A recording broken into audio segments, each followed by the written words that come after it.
सांगली कृष्णा नदीची पाण्याची पातळी 40 झाली आहे। आपण आता सध्या कर्नाल रोडवरती आहोत। या ठिकाणी लष्कर जवानांची तुकडी दाखल झालेली आहे।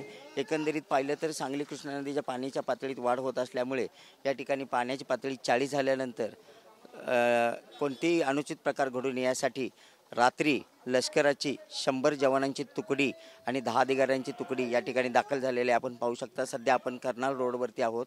या ठिकाणी लष्कराचे जवान प्रात्यक्षिक करणार आहेत आणि या ठिकाणी टेस्टिंग करणार आहेत की विदाऊट मोटर आणि मोटर लावून बोट ही पाण्यात कशी फिरू शकते, काय केलं पाहिजे, नागरिकांना बाहेर काढण्यासाठी ज्या काही गोष्टी करायच्या असतात त्या सर्व गोष्टीचं प्रात्यक्षिक या ठिकाणी घेण्यात येणार आहे।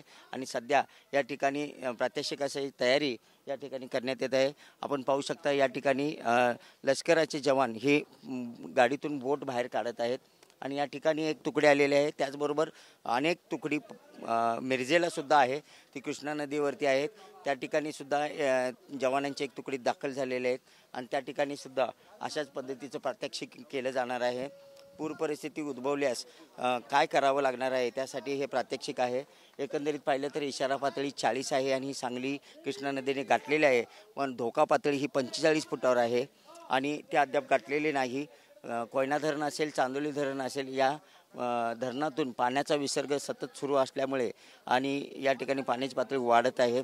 एकंदरीत पाहिलं तर धोका पातळी गाठू नये अशीच सांगलीकरांची इच्छा आहे।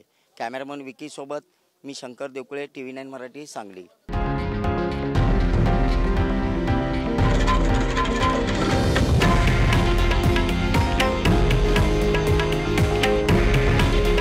हे आहे देशातील नंबर 1 न्यूज नेटवर्क आणि आपण पाहत आहात TV9 मराठी। काळजी तुमची, हित महाराष्ट्राचं।